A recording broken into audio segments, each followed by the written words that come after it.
La vida de los judíos ultraortodoxos nos cautiva mucho. Por eso, hace un tiempo fuimos a la ciudad de Bnei Brak y al explorarla entendimos que hay un montón de cosas que no conocemos, y eso considerando que tan solo recorrimos la superficie de un mundo que es muy profundo.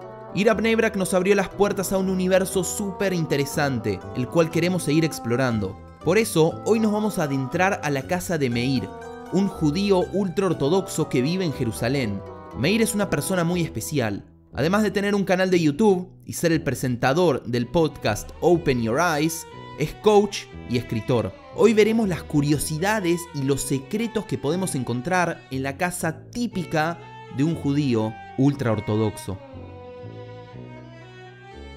Esta es una mezuzá. Esto lo encontramos en la casa de todos los judíos. La mezuzá es una ley de Oraita, de la misma Torá, en la que nos obliga a colocar esto en las jambas de las puertas para recordar que Hashem nos protege, nos cuida, está con nosotros y Él es uno. Dentro de la mezuzá hay un pergamino que se escribe a mano y es más o menos así. Este vendría a ser un clav de tefilim, pero los textos son muy similares y contiene el Shema Israel. Acá lo pueden ver. Shema Israel, Hashem Elokeinu, Hashem Echad, y está escrito a mano. Acá hay un hueco, yo no sé si puede... Ahí está, ¿ves? Ahí sale el pergamino. Bueno, este no quiere salir, ahí está. Lo puedes dejar así, se puede sacar así de simple. Y adentro de todas las mesutot están los pergaminos. Apenas entramos a casa me di cuenta algo muy curioso y lindo. Estas dos, artes, podemos decir artes. Acá tenemos el templo de Jerusalén y el Kotel, el muro muro occidental que conocemos en Jerusalén. Y quiero preguntar a Meir, ¿por qué justo les pusiste acá al lado de la entrada principal de la casa? En todas casas hasídicas usualmente hay un cuadro del Beit HaMikdash como recuerdo del Beit HaMikdash. Ahora, muy interesante, yo lo puse acá, el Beit HaMikdash y el Kotel, por dos motivos. Primero, porque el Kotel realmente está en este lado de lo que está el Beit HaMikdash. O sea, ¿se entiende la idea? Y segundo, porque un judío siempre tiene que rezar mirando a Jerusalén. Jerusalén no es donde estoy ahora, Jerusalén no es donde Gastón y Oxana se conocieron, acá unas cuadras. Jerusalén es donde estaba el Beit HaMikdash. Y un judío siempre tiene que rezar en esa dirección. Y lo puse acá porque desde este lugar, desde mi casa, ¿cuál es la dirección a Jerusalén? Esta. Al borde de este cuadro. Literalmente. Bueno, voy a mostrar algo muy curioso, dos cosas. La primera es esto. Esto es para evitar prender y apagar la luz en Shabbat, que es una melajá, es una prohibición, no se puede hacer fuego. Cuando uno aprieta la luz, hace una chispa, genera fuego, es intencional. Entonces, para evitar eso, prendemos la luz en Shabbat y colocamos esto, y de esa forma no nos podemos equivocar y apretar el botón. Pero hay algo muy curioso, que es esto de acá. Porque mucha gente a veces no entiende cómo puede ser que nosotros rezamos por ir al baño. Bajo la legalidad judía está prohibido hablar en el baño. Pero también la halajá nos enseña que tenemos que bendecir a Dios por todo. Y esta es una oración que nosotros decimos al salir del baño. ¿Y qué agradecemos a Dios por usar el baño? Algo muy interesante. Agradecemos a Dios por darnos los orificios necesarios para poder usar el baño. ¿Pero por qué está puesto acá en la entrada del baño? Está puesto en la entrada del baño para que cuando uno sale del baño, lo primero que haga es recitar esto. Entonces está acá, cosa que uno sale del baño, se para, dice la oración, leyéndola y sigue su vida. Cuando visitamos la última vez en la ciudad de Bnei Brak, vimos un montón de cajas de tzedakah en la ciudad. Y algo muy curioso es que Meir también tiene una cajita así propia en su casa. Y nada más eso, también ya tiene acá preparadas las monedas para tirar. Muy interesante porque hay tzedakah en la casa, por un simple motivo, porque nosotros siempre damos tzedakah. Lo que significa que este dinero que hay acá no es para mí. Que pueden escuchar que hay dinero. Este dinero que se va acumulando acá, yo lo agarro y cada cierto tiempo lo saco y lo llevo y lo dono a personas que están en la calle, se lo dono a instituciones que hacen gesed, que hacen bondad, etc. Y por eso en la casa siempre van a encontrar, en toda casa jasika siempre van a encontrar un tarro de tzedakah donde poner dinero, y saben que el dinero que ustedes pongan acá no va a ir a mi bolsillo, sino que se va a ir a la gente que realmente lo necesita. Am Israel es un solo pueblo y todos velamos por todos. Entonces en toda casa siempre hay un tzedakah para dar. Y voy a aprovechar esto para demostrar. Si Oxana, ¿quieres pasarme la bolsa esa? Esto parece una bolsa de basura. Es una bolsa de basura, porque no tenía otra, perdón. Acá no hay basura. Lo que hay acá realmente es kilos de ropa. Y no solamente mía, sino también de mis vecinos. porque nosotros también donamos todo lo que tenemos y no usamos. ¿Cada cuánto pones dinero en En la tzedakah, cada vez que tengo monedas. ¿Y esto a dónde lo llevas después? Depende. A veces la gente toca la puerta y abro y me muestra una invitación y me dicen, mira, se casa mi hija la próxima semana y no tenemos dinero, no podemos pagar el lugar. O a veces yo vivo enfrente de un parque, a veces en el parque hay gente que está ahí, ¿sabes? Tirada en un banco y no tienen dinero, etc. A veces me llama una institución que compra computadoras para niños en un hospital y les doy a ellos, etc. Voy a contar una cosa. Ahora vamos a hablar un poco de cómo es una cocina en Shabbat y una cocina hasídica.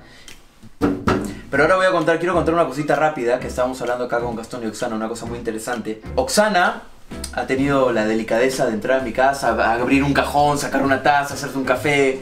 Gastón ha tenido la delicadeza de entrar, mover la silla, sentarse, todo así sin permiso. Y es muy curioso, y quiero hablar de esto, porque es muy curioso porque en Latinoamérica nuestra visión con una persona que entra a una casa y hace lo que se le cante la gana es que mal educado, qué horror. Pero en el mundo hasídico, sobre todo, y en el mundo israelí también, eso no existe. Y quería contar que yo nunca toco las puertas. Nunca. Cuando voy a la casa de alguien, de una familia o lo que sea, yo abro la puerta. Y las puertas siempre están abiertas. Siempre. Uno no necesita nunca pensar en que, uy, puedo caer pesado, uy, puedo caer maleducado. Para nada. Acá uno viene, abre la puerta, llegué y se sienta a comer y como en la casa y así es algo muy lindo, es una familia. Miren qué curioso, hay en esta cocina 2 lavabos. Para mí, a Morush tenemos que llevarlo y hacer copy-paste en nuestra casa, así no peleamos quién lava qué.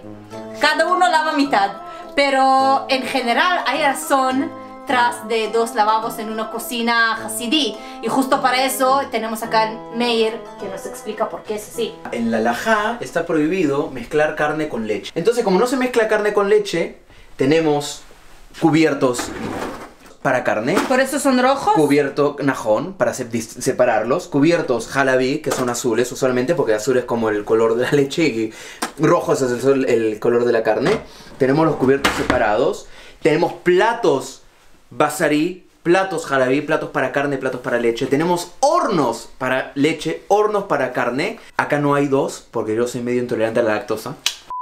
En toda casa siempre hay 2 lavabos, uno para la carne, uno para la leche. ¿Nos podés explicar sobre estas tacitas interesantes? Esto se llama Netilei Yadayim. Nosotros tenemos la costumbre por halajá de lavarnos las manos muchas veces y bajo la regla de la halajá, que es 3 veces, que vendría a ser así.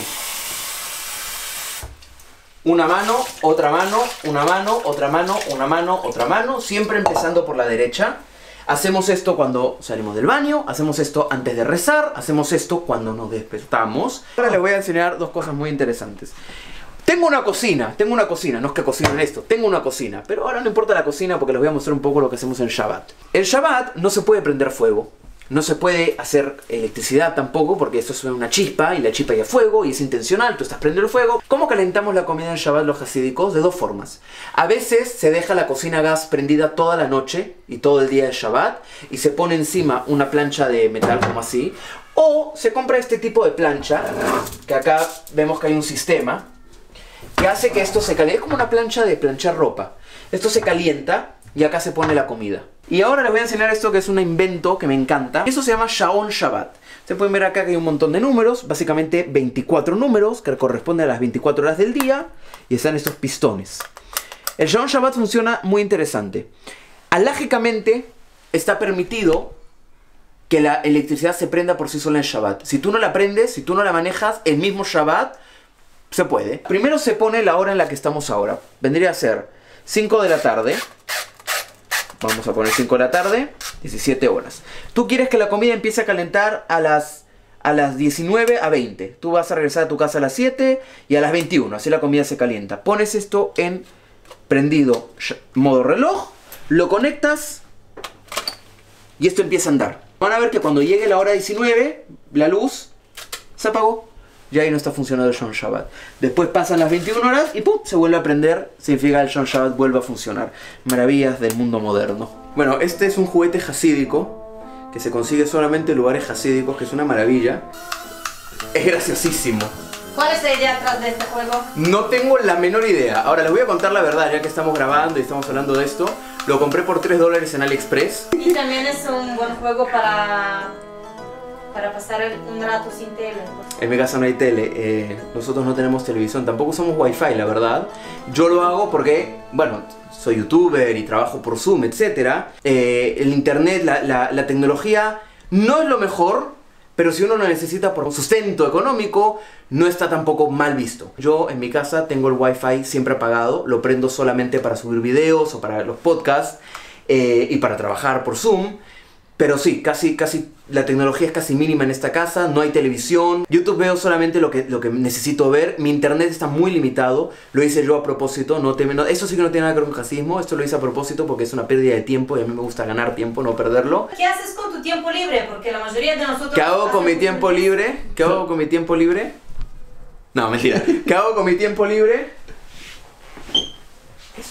Esto con mi tiempo libre. En mi tiempo libre estudio mucho. Si una persona quiere ahora empezar a meterse a este mundo, ¿cuál es el libro más principio? ¿Al mundo hasídico? Sí. Yo le recomiendo los cuentos hasídicos de Martin Buber. Y también recomiendo mucho este libro que se llama Hasidim, está solo en inglés, eso sí, que está escrito por los 8 o 9 mayores estudiosos, no sé cómo, de Estados Unidos en el tema de Hasidut.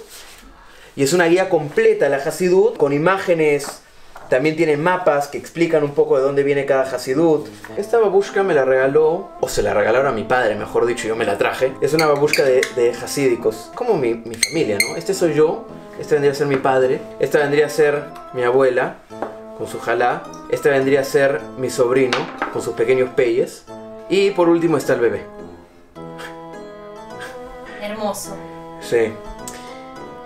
La tengo acá. Bueno, se cayó el bebé.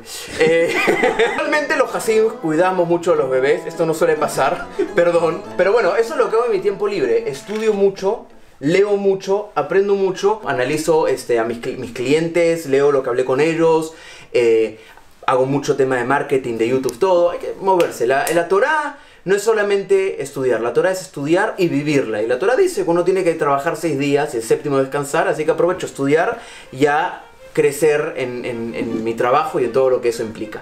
Gracias a Meir, que nos abrió las puertas de su casa, tuvimos la gran oportunidad de ver cómo es por dentro un hogar típico de un judío ultraortodoxo.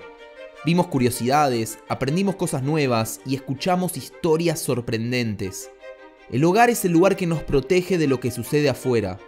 No importa de dónde seas, al final todos queremos sentirnos quienes realmente somos dentro de nuestra casa. El hogar es aquel lugar seguro en donde podemos ser nosotros mismos, en donde podemos relajarnos luego de un día intenso, recuperar fuerzas para el día siguiente y lo más importante, es el lugar en donde comienzan los sueños que tenemos para nuestras vidas.